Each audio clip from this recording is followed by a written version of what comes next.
So my name is Katie Valentine. I'm the Director of Online Learning for Disciples Seminary Foundation, and we are thrilled to partner with Disciples Women. And here we have two wonderful staff women with Disciples Women. So we have Reverend Chesla Nickelson here with us. And we have Reverend Dr. Pat Donahoo, and we have Pat's picture because her camera was doing something funny, but she is here in voice. So I am here. And we have the very soon-to-be Reverend Marilyn Williams, hopefully joining us soon. Yes, and so those of you who know Marilyn, we're really, really excited about that.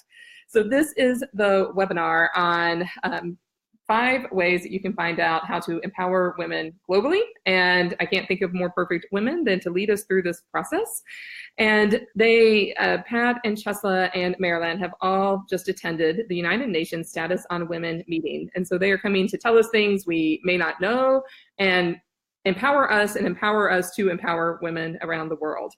So with that, they provided me with 5 things that we may not know. And I wonder if one of you just want to take the lead and give us those 5 facts just to start us off with. And then we'll go into a process of Q&A. You're all free to use the chat box at any moment in time, and I will monitor that. Stick around to the very end because we do have a special announcement at the very end of the webinar. So we want to make sure that you get that information too. So Pat and Chesla, I'll just turn it over to you for our 5 quick, sobering, but really important facts. I have the list in front of me. Do you have yours also, Chesla? I will go back and forth. Okay, so the first one is womb trafficking, as hopefully you know, is the practice of getting girls pregnant and then you sell her child, the sale of her child by traffickers while the child is still in the womb. So the girl is shamed and shunned and left without other alternatives or resources. But what we found surprising was that organ trafficking is also rapidly increasing. So that's sobering. And this is, I'll just point out for everyone, this is different than surrogacy. This is not by choice. Yes. All right. Okay, so Chesla, you want to do 2? Oh, I thought you were reading them all. Oh, okay. What I have in front of me is the call to action list.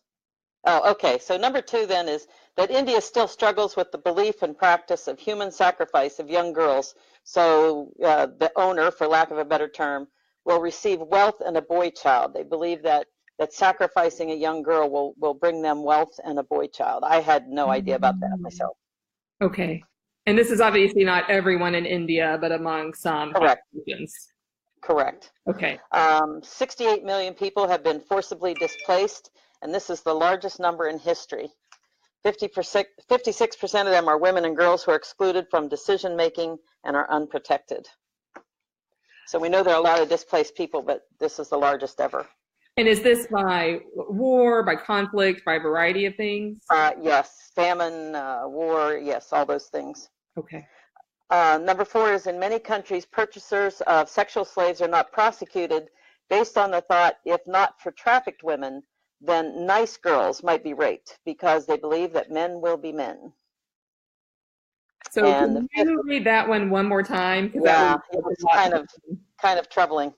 In many countries, purchasers of sexual slaves are not prosecuted because they believe that if not for the trafficked women, then nice girls might be raped. Basically going along with the men will be men idea. Mm-hmm. And distinguishing between perceived nice and not nice. And exactly. And the 5th is there are 18 million girls that are not in school, and there are child brides as young as 8 or 9 years old.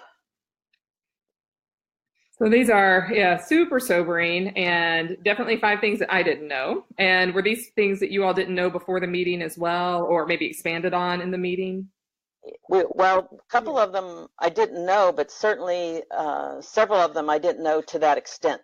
Mm-hmm. Even though I knew they existed, I didn't realize that organ trafficking was such a growing part of trafficking. Right. Similar to Pat, many of the things I had an awareness of, but definitely didn't understand the expanse. But the one thing I did not know that was new to me was the womb trafficking. Yeah. That was new to me too when you communicated that with me a few days ago. So So this is, yeah, definitely 5 things we didn't know. We're not going to only stick with the things that are sobering. The state of the world is sobering. We're also going to talk more about empowerment. And so I wonder if we can just all pause and invite in the Spirit to be with us now that we've learned these facts and we're kind of processing them. So I'll just invite everyone watching this, whether it's in replay, whether it's right now, to pause in a moment of a prayer and prayerfulness and gathering spirit as we're learning how to process this information and what to do next. So with that, let's offer just a moment or two of silence. I'll invite everyone to take a breath.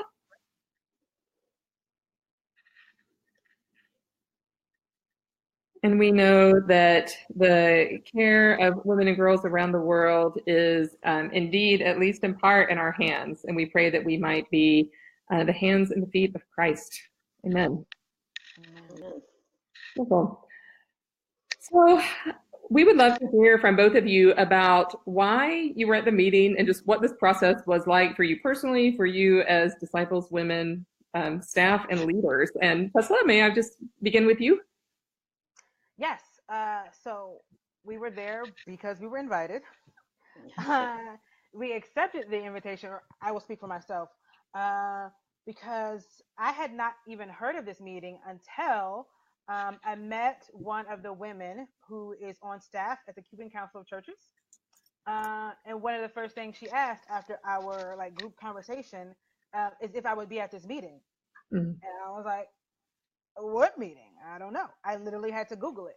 And once I figured out kind of what was going on, which barely even scratched the surface, I was like, oh my gosh, as a women's ministry, this is something we should definitely be a part of. We should definitely be connecting with 9,000 other women and men from around the world who participate in work that goes toward freeing and educating and valuing women everywhere. How many people? So the count that we were given in our orientation video was 9,000 people that were registered. That's amazing.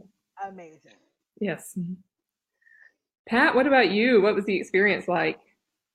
Well, for one thing, to attend, you have to be an accredited member of ECOSOC, which is the Economic and Social Council, which Disciples of Christ are not. But because we work with the UCC Church, and I had met Rebecca Choate at a Des Moines gathering that we were working on different justice issues.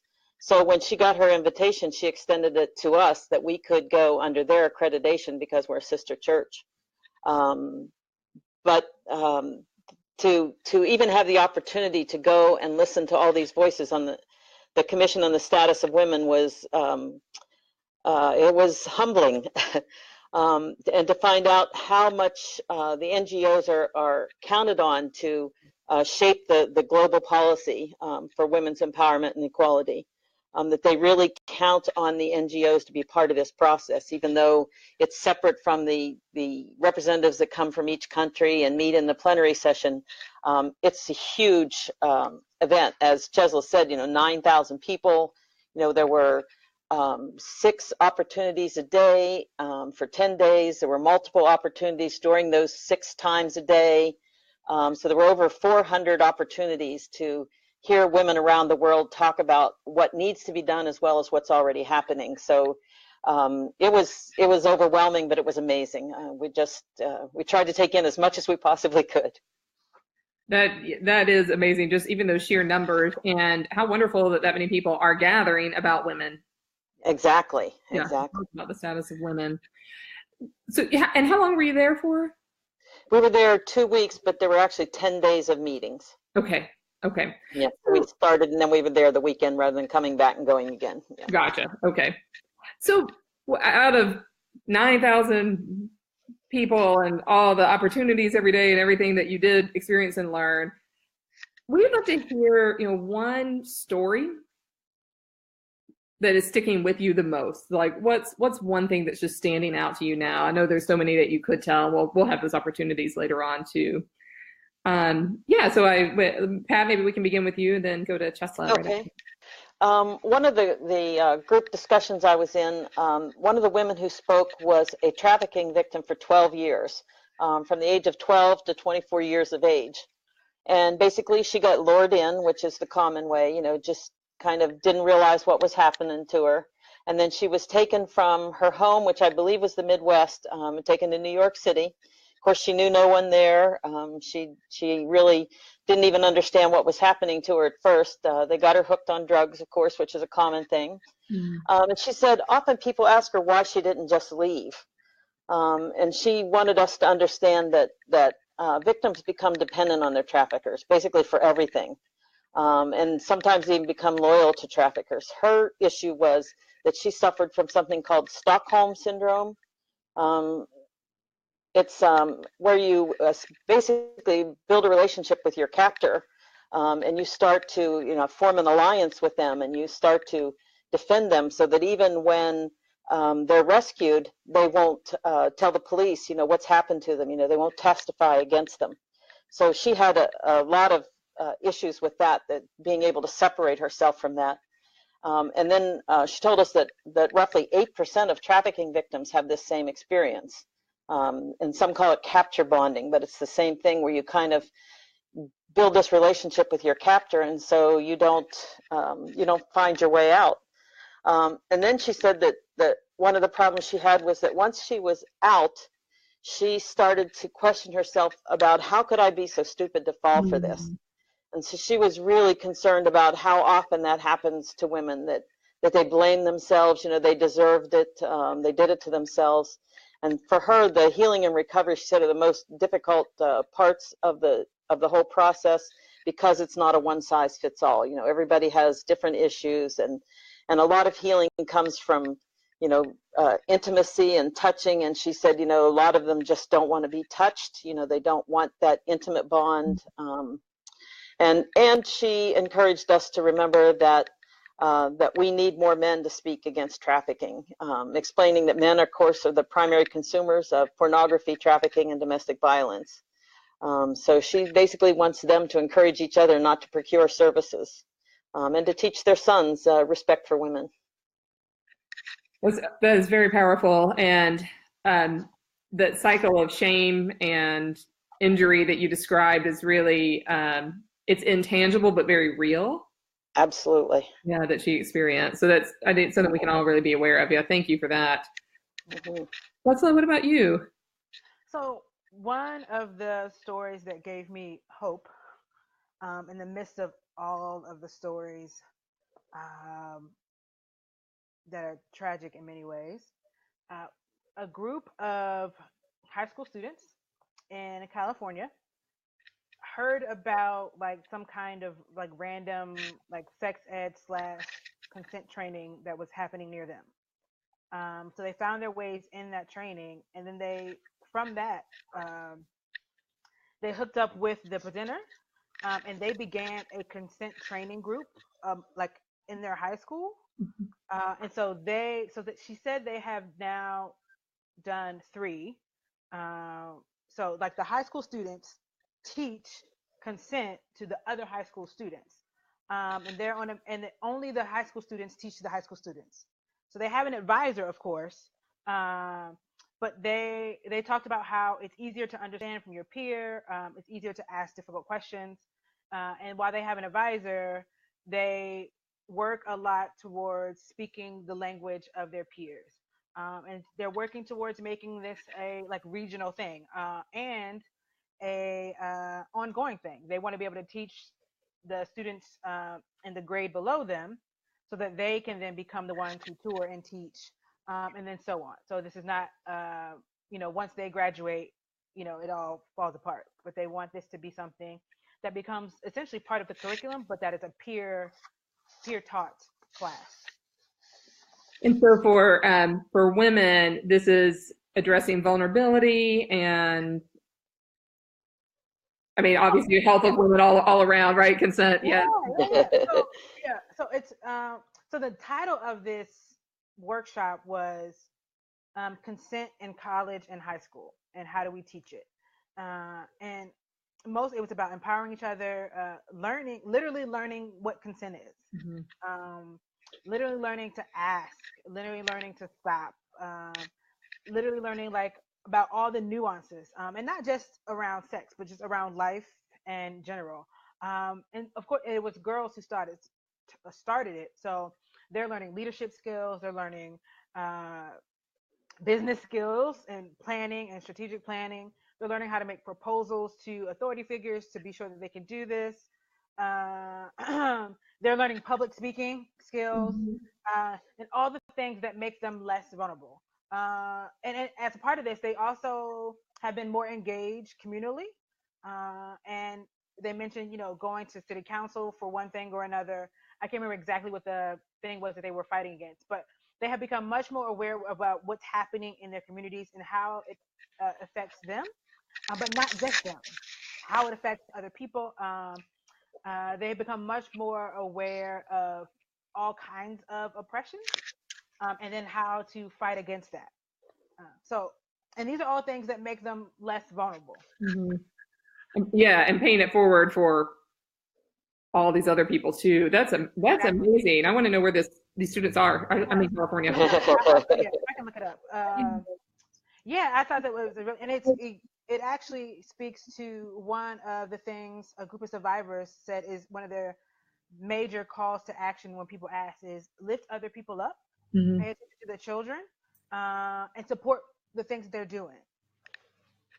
I love that. And Mary just wrote in and said, this is wonderful information and giving ideas what we need to be doing in our local areas. And something as simple but profound as empowerment training for girls is helped women everywhere, locally and globally. So thank you. That's very inspiring. I love that.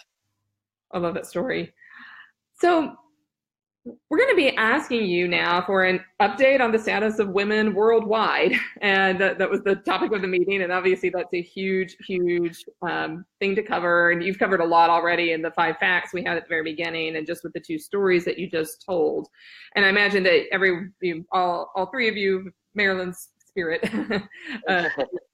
she can give us an update later on. But if you can just answer from your own perspective, what is the status of women worldwide? We've given reasons why we need to be proactive. I've heard reasons why we have hope, hopeful stories, all of those. So what's sticking with you right now? Facts and figures are okay, stories are okay, however you want to answer. And Chesla, if I could just start with you this time.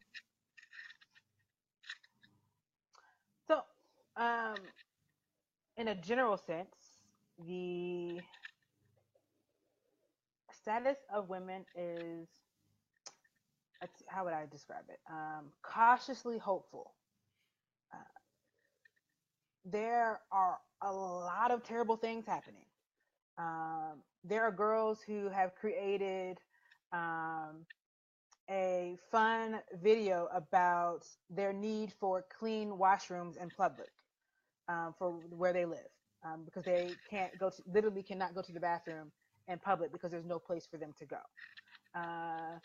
So that's an amazing thing that's happening. Also, they have to do that, right? So there are things that are being done by women and by groups that are amazing to combat oppressive things, and combat gender discrimination, and also these things are still happening. They still have to do something to combat the gender discrimination, So I am cautiously hopeful. There are lots of systems in place, and many people are doing many things. So there are many fronts being fought. And I'm also aware of how powerful the systems are that we already function in, and how long they have been lasting, and how much money is behind them. And so there is amazing work being done. And I do hope the needle moves in our lifetime. Your phrase, cautiously hopeful, is really, it kind of captures so much. And thank you for that phrase. Pat, what about you? Well, for me, I guess what I think we need to understand is how so many of the things that are going on in the world affect women very specifically, and maybe in more harsh conditions. We heard that 2.1 billion people don't have access to safely managed drinking water. And 80% of those households without access to water, of course, have to be collected by someone, and that's women and girls, which takes away time that they could be educated, or they could work, or do maybe have leisure time even. And because of not having that basic infrastructure available to them, they're spending a lot of their time filling those gaps for their whole families, which then leaves them without the training they need to be able to stand on their own 2 feet, without being able to have dreams about what they want to do. And the other thing is how vulnerable that women and girls are, and how this sets them up for all sorts of danger. I mean, again, it's how things that we may not see as related to being challenges for women and girls are truly challenges, including ecology and the changing environment, the changing climate, war. That the women and girls are always more vulnerable because they have to fill the gaps that occur because of all those issues. Thank you for laying that out, because it's amazing how something like clean drinking water, that's obviously important for any human being, but something as simple as that has all of these other implications. Mm-hmm. Yeah, in the household and in the community. So thank you. One of the things that that you both told me is that this meeting determined 17 goals. Mm-hmm. And how often does the meeting occur? Do you have a sense of that? It occurs every year. They set these goals back in 1995, and no, that's not right. Yeah, it is. 1995 is when they had the Beijing Accord, but I think it was in 2015 that they set the goals. Okay. And so next year will be the 5-year mark, but their goals are to have them completed by 2030. Okay, great. So we have 11 more years for these 17 Correct. goals. Correct. Wonderful. Okay, so there's 17 goals. We're not going to go into all 17, but Disciples of Women is engaging 5 of these goals as an organization and a ministry, and we all want to be part of that, and we all will be part of that. And so could you just name what those 5 goals are, and then I'll ask each of you to go into your favorite one that's resonating with you the most more deeply, and tell us more about that. So let's just name the 5 goals to begin with that Disciples of Women are supporting. Okay, we're focusing specifically on clean water and sanitation, quality education, gender equality, reduced inequalities, and partnerships for the goals. Wonderful. So one more time, because I bet some people are taking notes. Clean water and sanitation, quality education, gender equality, reduced inequalities, and partnerships for the goals. Wonderful. I am so excited about engaging all of those. We won't get into everyone in detail right now, but we'll get into at least a few of them. And so, Chesla, which one of those was resonating the most with you? They're all 5 obviously really important, but which one did you hear and sparked that was the one that I can't wait to work on? Partnerships was the one that stuck out for me quite a bit. Partnerships and education, but partnerships because one of the things we do as Disciples Women, especially as it relates to human trafficking, is encourage people to link up with the organizations in their communities that are already doing work. So people often ask, especially if they have me come out and talk about human trafficking, so what do we do now that we get that this thing is happening and it's probably happening in our backyard, and you've shown us these statistics about how it is actually happening in this zip code? What do we do? I was like, well, the same resource. There's a directory, and this is the Human Trafficking Resource Center and the hotline website, which, by the way, the hotline is 1-888-3737-888. Hold on, I'll type it out. 1-888. 3737-888. Matter of fact, somebody asked this in a workshop, and I was the only one who knew. Okay. I'm going to memorize the test at the end of the call.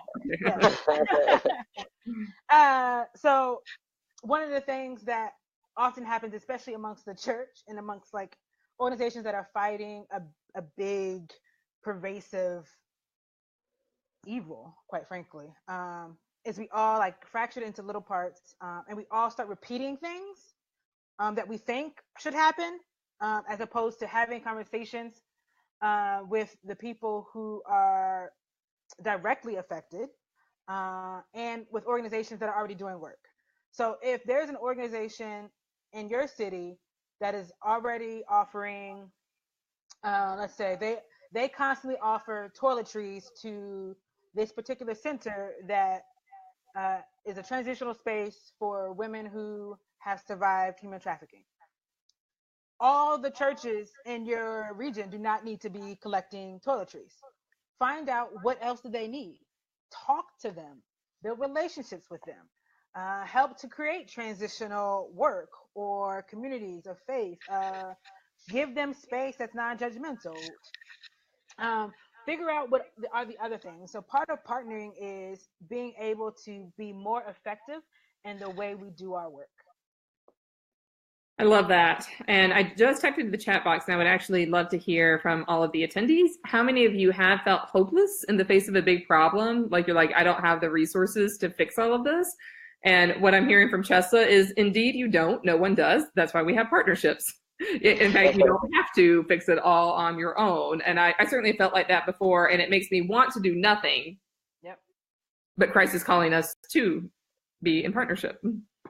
Absolutely. Thank you. Yeah, so we would actually, so those of you, I know if you're on a mobile device, it's hard to type, but actually I would love to hear just like a yes or a no, or if anyone has a, a partnership that you've been part of that's been meaningful, just type that in for us in a sentence or two. Thank you very much. Pat, what about you? Which of those 5 goals is resonating the most with you? Well, I would say I focus on gender equality because in conversations that I had before, during, and after the Commission on the Status of Women, first of all, it appears that a lot of women don't know the difference between gender equality, gender parity, and gender anything else. So I think we have to educate ourselves on what that means. It's just having equal access to opportunities and resources. And parity is basically being on an even keel with men. As RBG says, I don't want to move above you. I just want you to get your foot off my neck. And the realization that, basically half the world's population, women and girls, are still suffering discrimination and violence. They don't have equal access to education, healthcare, and decent work. Violence is accepted too many places, including in our own country. That they need more opportunities to participate in the economy, to own property, to be able to access financial services. I mean, things that some of us take for granted that some women don't even have a right to do, let alone the opportunity to do. And I think that we tend to forget just how off balance that is, and not just somewhere else, but here as well, that we don't have that balance.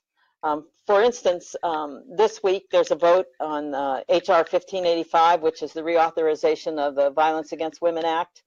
So one thing we can do easily is to contact our representatives. I think the vote's tomorrow.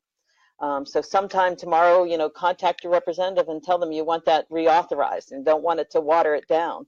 And it protects women from domestic and sexual violence. For me, I think that one thing that we as church women can do is to basically take the responsibility of watching out for children and youth. We need to educate them about healthy relationships, about consent, as Chesla mentioned. We need to teach our sons about equality, not just our daughters. And something that Chesla mentioned earlier that for me was a recurring theme that I'm really pumped up about, and that is basically helping women recognize the power they already have, and the power we have together. And when we work together to encourage each other and amplify each other's voices, to work against the things that we've been socialized to accept. And honestly, I'm really excited about trying to encourage women to do a little self-defense training. We were in a class where we just talked about self-defense training, and they just showed us 2 or 3 things that you can do to defend yourself. And one of them is just declaring no. That in the movies we see, women are like, that's not who we want to be. We have power, and we need to remember that we have it and claim it, and be able to encourage other women to do the same, to not be the damsels in distress, but rather recognize how much power we actually have, and then encourage other women that we're with to also claim that power. I love that. That leads very well into the next question. Oh, excuse me. Sorry. Go ahead, Chesla. Well, I was just going to add to what Pat was saying, and that is the mission of Disciples Women, to be a conduit of diverse connections, empower each woman to find her voice and live out her call. And to add to the self-defense, I think one of the things that was powerful for me in the workshops around self-defense was reminding women, or just informing women, because some women don't believe this, that you don't have to wait for a man to protect you. You have capabilities. You don't have to wait for protection. You can learn how to protect yourself. And then when someone comes along who wants to protect you, you all can together protect other people. But you alone do not have to wait for protection. You have the power to do it. Oh my gosh, I love that. I'm envisioning a lot of people on this call like signing up tomorrow. Like there's going to be calls around the country for sign up lists. We should have self-defense at General Assembly. I feel like I agree. And honestly, as one of the women pointed out, if you're waiting for someone else to defend you, it's already too late. By the time someone comes to defend you, the attack has happened. Mm-hmm. And this is that example again pays it forward in all these intangible but very real ways. Yes. Seeking that empowerment. I want to return very quickly to calling representatives just as a really practical tactic.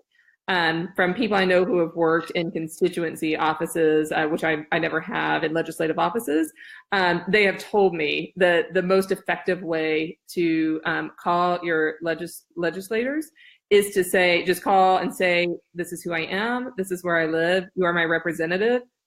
I am making my voice heard by telling you what and then give what you want. And that a lot of people spend a lot of time calling other legislators' offices who are not their representatives to try to persuade them, but that's not a great use of your time necessarily, because it's their constituents that they need to hear from the most. And so just calling with those three things, this is who I am, this is where I live, you're my representative, this is what I would like for you to do, is the quickest way to get your thought on the Excel spreadsheet that they keep. and I want them to know my name as well as I know theirs. Exactly. So often they're like, oh, her again. Exactly. And there are a lot of confirmations coming in that this would be great workshops around our different retreats and assemblies. And I got an amen Chesla written in about offering it, I think, at General Assembly. So, and people are writing in with really amazing stories about the partnerships that they form. So I want to just highlight those a little bit. In Arizona, there's a HACAR grant helping abused grow and recover, where different women's groups have worked with places that help women and children, and there's like an application process for grants. And so that's using our resources for this type of work is really important. Thank you very much. And then in Kansas, we've begun working with several frontline organizations that work with survivors and children who are still on the streets, and that's great. Those people know how to do that, and you're partnering with people who know how to do that. That's wonderful. And then we have another comment that it's great to see how DWM has come full circle and stepping more fully into the front lines of human justice. So I agree. That's why we're here. I love this. That's right. I love this. As a female leader in the church, I understand systems of power that constrict. I'm hopeful that because of the work of Witness of Disciples Women has lifted women and empowered us to go forward. And extending thanks for your participation in the meeting. Thank you all. I love the conversations that are happening. So one of the recurring themes I hear is that we're cautiously optimistic, and we do have a lot of power. And we just talked about self-defense training as one way to exercise that power. What are some other ways that you experience women's power in the world, either at the meeting, something that you witnessed, or a story that you heard, or something that you saw embodied, or any shifts that you had happen, that you saw happen around? Like, what are the ways that you saw women's empowerment, or maybe a recommendation about us with self-defense training as our what's catching fire group, and then I bet there's others too. So yeah, we'd just love to hear from both of you. And I've mixed up my order a little bit, but Chesla, I think we're starting with you this time. Oh, okay. One more time, the question. Okay, yeah. So that women, like, what are some examples of women's empowerment that you either witnessed or a suggestion that you had for people on the call that was as a result of attending the meeting? And you've already named quite a few.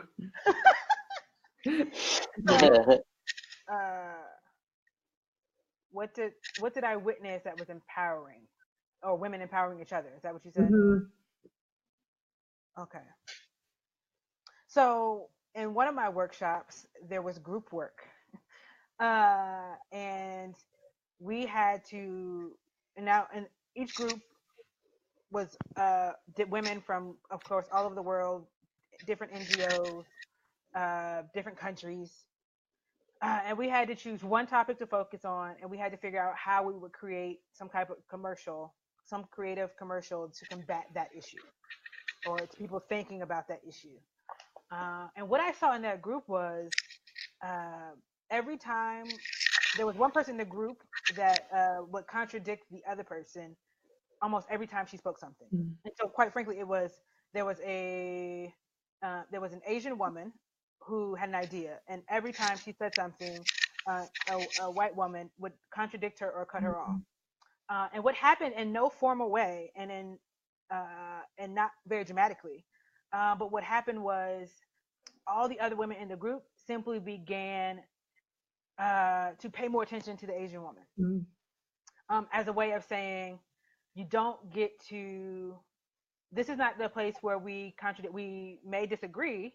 But you don't get to harm or disrupt. I think Marilyn's coming in. Hey, Marilyn. We'll let her get situated. Hey. And it was a very subtle way of simply saying, this is what we're going with, and we're lifting this up. And so we want you to join us. We want you to be a part of this, but not in the way that you are trying to focus only on you and what you think. Does that make sense? Mm-hmm. So using those, using these kind of communication tools and solidarity. Right. There we go. Yeah. Yes. Yeah. Thank you. Everyone, this is the soon-to-be Reverend Marilyn. Really glad you're here. Marilyn, let's do a quick sound check on you. I can't hear you, so just make sure your microphone is on, and then we'll get situated. While you're doing that, let me just turn it over to Pat. What was one thing you experienced in terms of empowerment, or any recommendations that you have? Yeah, I would say, I was thinking about this, that thank you, Chesla, for going first, so I can do I guess the power that I see used not only at the meeting, but basically everywhere I go, is the power of influence. Even in countries where women may not have equal rights, they still have the power of influence.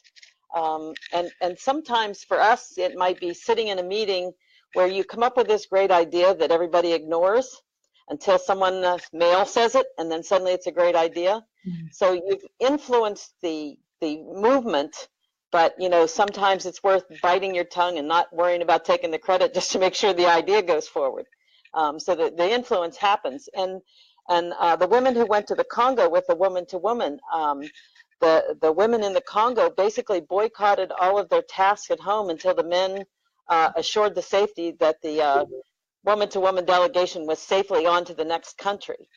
So they were able to influence power there, as you will check on them or there won't be anything done at home.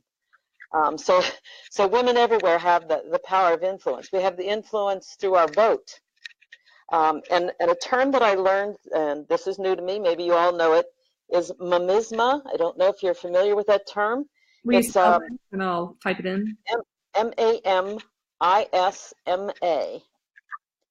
And it's basically the feminine nature of maternal qualities, like love and trust, building relationships. It's not only exhibited in women, but it's considered to be a more feminine kind of quality. That you use more emotional language. It's more of a sense of hope. And one of the big things is collaboration and relationships. And I see this again in women, this power in women everywhere. We're really good at building relationships, and I think that's one thing that we can do right now to work on our power, and that's again, I know I'm on this soapbox, is claiming the power we already have, not buying into the socialization of needing a protector. And again, self-defense training, I'm going to keep saying that, standing up and using your voice. Exactly. But again, the partnerships and coalitions have a lot of strength, greater strength in individuals. And women have these natural skills to build relationships. And we can continue to build healthy relationships and build partnerships and have the power of the group. I love that. Marilyn, we're so glad that the tech worked out. Hey. Yes, it did. 3 computers. Yeah, 3 computers. We're glad. What we're talking about right now is the theme of empowerment. So we've definitely heard a lot about work that needs to be done and the hopefulness and sometimes the tragedy of the status of women around the world. What was one thing that you witnessed that spoke to empowerment of women, or maybe a recommendation or suggestion that you have for us here? And a theme that's certainly come up is self-defense training. Yes. But also caring for one another, the support. I learned and I felt so empowered by those women because they were willing to support me. They didn't know me, but if I had something that I was working on, they were willing to support me. So their thing was, in their villages, wherever they were, if a woman started it, she was going to teach another woman. There was a story that this lady told me when she was talking about the power of women. Her uncle actually owned a construction company. And because she was really involved in children, and they say mentally retarded, and me, I like the word mental and physical challenge. But she talked to some women in the village, and instead of just going and saying, this is what we're going to do, she literally had a meeting in one of the ladies' houses, and they invited women. She said, I have the power to do this. So the women actually got together and they said, this is what we're going to do. So it wasn't like she came in and took over. She used the women in the village. They helped her. They cleaned the water up there. And because the children were sick, so they actually helped one another. Instead of saying, no, we don't want your help, they actually engaged in everything that she was willing to help them with. So, and education. I love that, bringing together the themes of reduced vulnerability and inequality and all just in that one story, and being there for each other. Right. Mm-hmm. And I understand that human trafficking was a major theme of the meeting, and I know that this has been a Displacement Women initiative for many years now. And how long will it officially be an initiative? And I know it could get renewed. Well, at least till 2021. Okay, so we have several more years. We'll turn the group again, and so then they'll decide if they want to continue with that. Yeah. Okay, so this is a major initiative and topic that Disciples Women are engaged in, and especially how women and girls are vulnerable to being trafficked, and we've heard some stories about that already today. I would love to hear from each of you about one thing that you think we need to know about human trafficking, and maybe a tip, if you have one, on how to be proactive.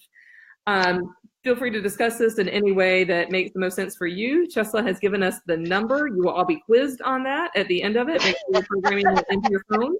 And this is a hotline that you can call if you suspect human trafficking. Is that correct? Yes. Okay.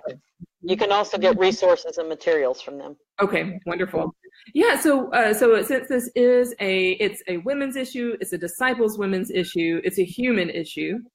As Chesla named it, it is an evil, and we want to be proactive in our role in stopping human trafficking. Yeah, so we would just love to hear from each of you, one thing that is standing out to you, and maybe a tip of what we can do today to be proactive. Marilyn, would you mind if I began with you, since we haven't had the opportunity to start with you until now? The main thing is to train and support. One thing I realized myself is that we don't build up our young girls. what lures them out now is the modeling agencies, or you can do this, you can do that. What we have to do is educate our girls, give them the basic education, let them know, provide for that.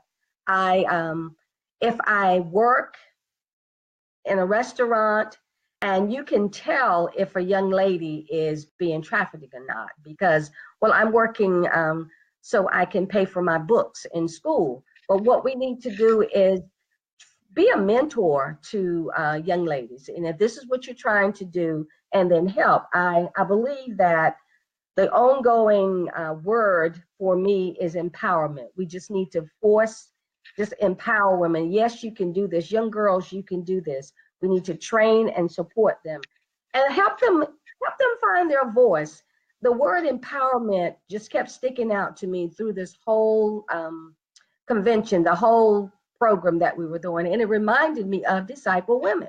Disciple Women, our mission statement is we're empowering women to find their voices. And so when a child or a woman says, this is something that I'd like to do, instead of saying, no, you can't, help them find a way to fulfill their vision, fulfill their dreams. I love that. And sometimes I feel like sometimes we think the problem is so big that something as simple as empowering someone else isn't really helping. But what I'm hearing from all three of you and from what Marilyn just said is that it does. Yes. It makes a difference. And it's simple things, Kay. It's simple things. It's like, for instance, we always say, you get a new phone. I used to say, I make sure my oldest granddaughter has the same phone that I have, so she can show me how to work it. But it's the simple things about helping one another. If you see something, then just pass it on. Sometimes we are those gatekeepers. We find ourselves holding on to information that we can share with one another to help one another. So yes, passing the wisdom. And this thing is everywhere. Yeah, leadership also means fellowship. In order to lead, you have to learn to follow. I love that. Yes, I love that. Pat, what about you? What's regarding the theme of human trafficking? What's something that you witnessed, one thing that we need to know, or a tip for people who are here? Well, one big thing again is we need to claim our financial power. We need to divest from industries, companies, banks that promote or profit from trafficking. Everything we buy, all our logos, we vet the vendors before we buy anything from them. We just have begun this legacy fund for Disciples Women, the Her Story Continues Fund. And the important thing to know about that is that in partnership with Christian Foundation, they're going to invest all of our funds in the Bostic Select Fund. Yes, I said Bostic. I hope that's a familiar name. That was just newly created, and it specifically excludes investments in fossil fuels, weapons manufacturers, and companies involved in perpetuating the Israeli-Palestinian conflict. All their investments now are not invested in anything that supports trafficking. And so one of the steps we have taken is that any money we invest will go into the Bostic Select Fund to make sure that we're not investing in those places. And again, the foundation has committed to the human trafficking not being a part of any of their investments. So there are women among us who have money to invest. So we ask that you invest it wisely or divest it as necessary. But when we do that, when we don't support it, it's one way of slowing down demand as well. Right. And so really putting our money where our interests are. Exactly. And one thing I encourage people to do is to consume less, but a higher quality that is fair trade. Yes. Okay. Chesla, what about you regarding human trafficking? I was going to say divest.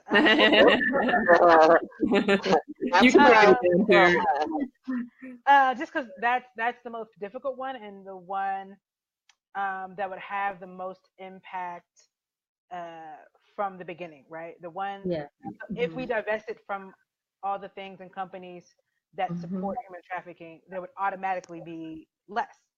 as they wouldn't have the means to do it and such. And in particular, one quick story, a woman in the workshop about Indigenous women talked about how where she lives, she is close to where they were putting in pipelines.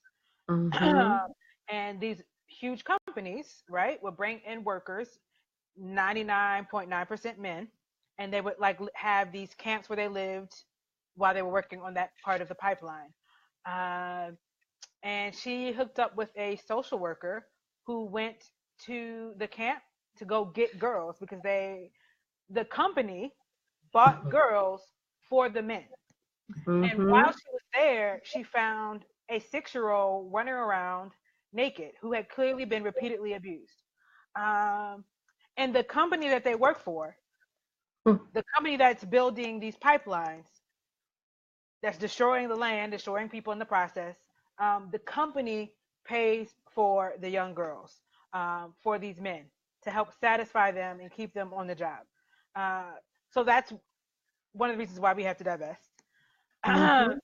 But the other thing I was going to say is we have to hold the companies accountable, which means we also have to hold our officials accountable to holding the companies accountable, which is sometimes difficult because some of our officials and some of our leaders and even some of the funds that we get to have things in our community do come from these companies who do these horrific who take part in these horrific atrocities against women and girls specifically.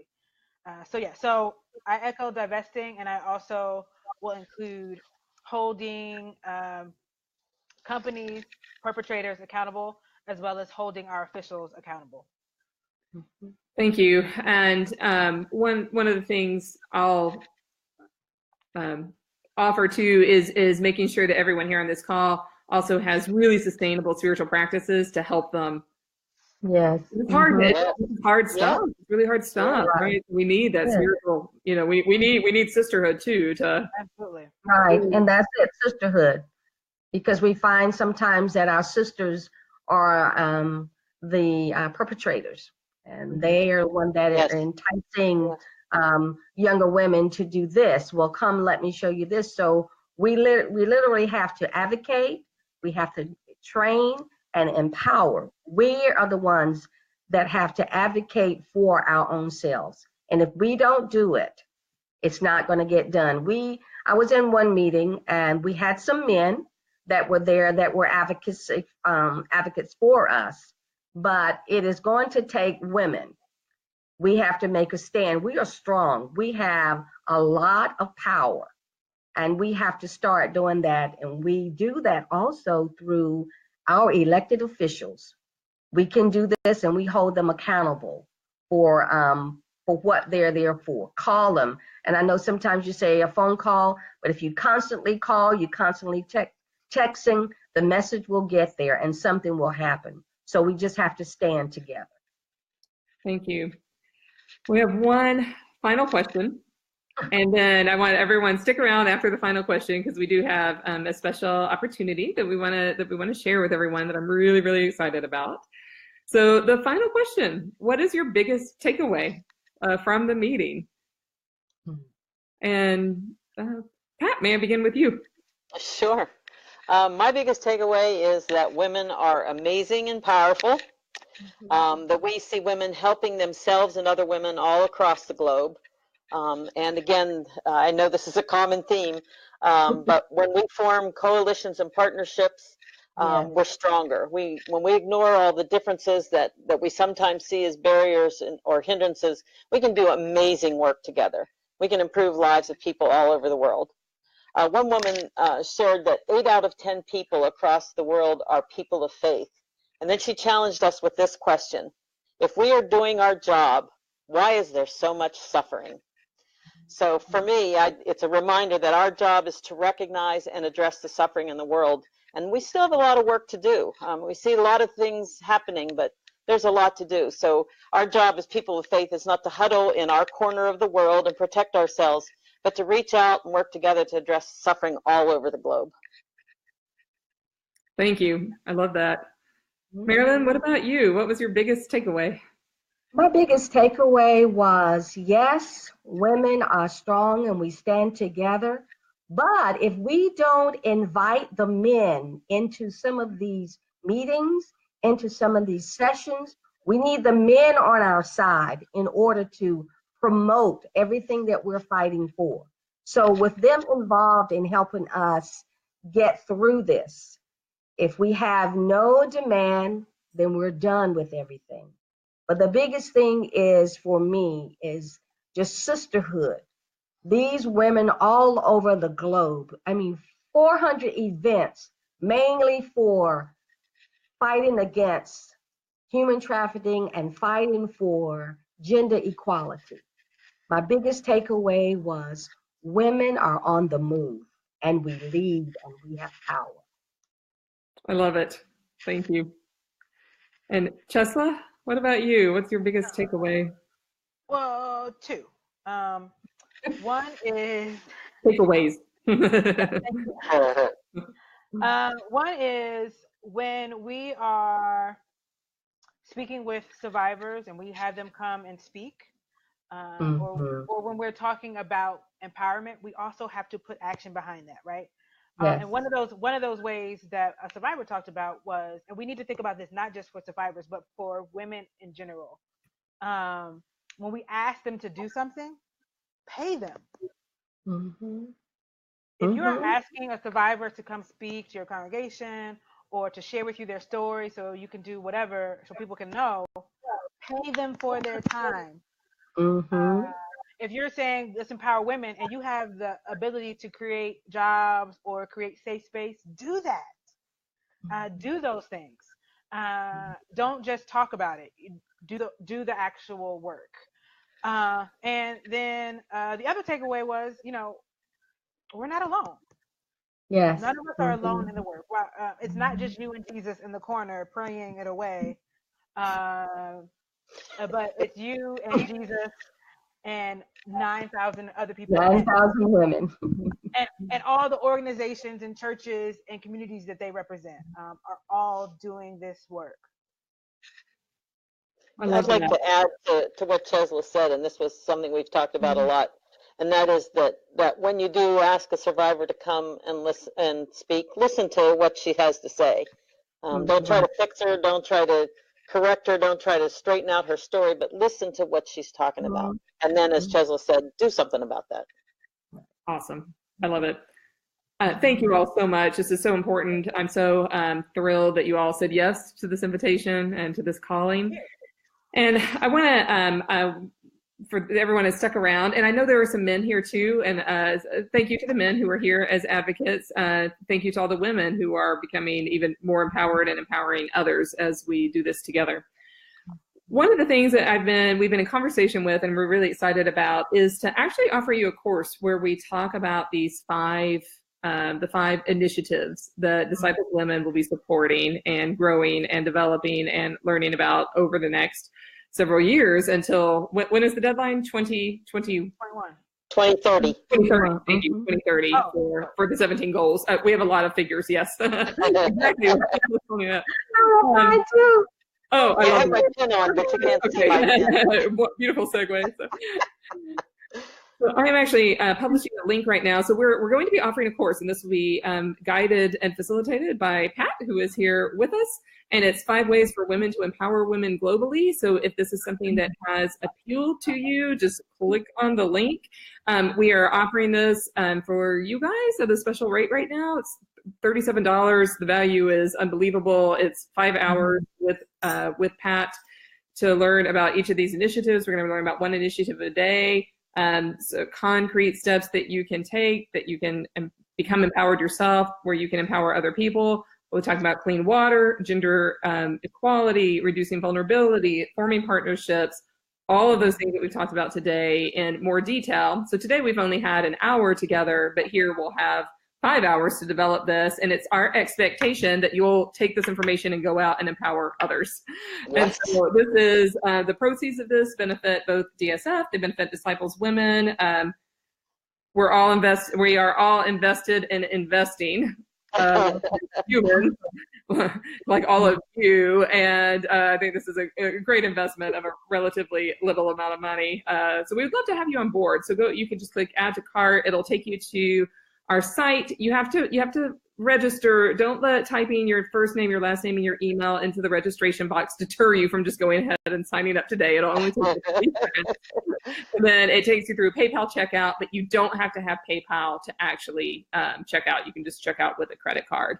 But if you have any questions, you can email me. You'll all be receiving emails from me over the next 2 days. So we're really excited about that. Pat, is there anything you want to add about that? We're setting dates in collaboration with all of you in a true women-centered way. So that we get as many people live as possible. And even if you can't attend live, you can watch the recordings and have access to all the materials. Yeah, I'm hoping it'll be either the first or second week of May, if that works with DSF. But that's my hope, is because, the 3 of us are so excited about all we've learned. It's really nice that we've had this opportunity to share it with you. But also, while we have all these things in our heads, it's a good time to pass them on to others.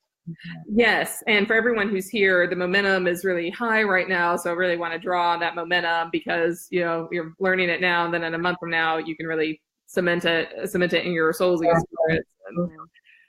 I'm really excited. So that link is there. I'll provide that to you in an email as well, because we'd love to have people on board with that. So we're making empowerment very real and concrete in our mission and our faith lives. So thank you to all of our attendees for attending this meeting. 2 whole weeks. It's a long time to attend this. It's very faithful of you. Thank you very much. We can't wait to hear more. I'm going to run back to the chat because I bet people are writing in. Oh yeah. So what are the course dates? So we're hoping for the first week in May and first or second week in May. But again, we're doing this actually. We're running a course right now on disaster preparedness. And a lot of people don't attend live, and they get links and watch the replays, and then we host everything on a platform. So even if you can't attend live, you can still fully participate. And so it works really, really well in this kind of learning in this day and age. So so it's really exciting. And I'll make sure that everyone gets all the information so you can pass it on to other people who may be interested. Great. Well, as a final word, thank you, Chesla. Thank you, Marilyn. Thank you, Pat. Thank you, Katie. We're glad to have the opportunity. Yeah, I can't wait for the next time. So I'm assuming you're all going in 2020. Yes. Well, we have to have another invitation. So. Or we have to get disciples to join EcoSoc, so we'll see. So we'll plan for maybe April 4th, 2020, and do this again. I can't wait. Well, thank you, everyone. Yes, and thank you for everyone who attended. We appreciate it. We know that this empowerment is happening here and now. Can't wait to hear from you. You can email me at any time, and I think you all have it, but I'll type my email in the chat box. It's kvalentine@dsf.edu. I think we are done for today. Can we just all end together? Yes, thank you. Amen. Amen. Amen. Thank you, everyone. I will sign us off and speak with you all soon. All right. Okay. Bye. Great. Bye-bye.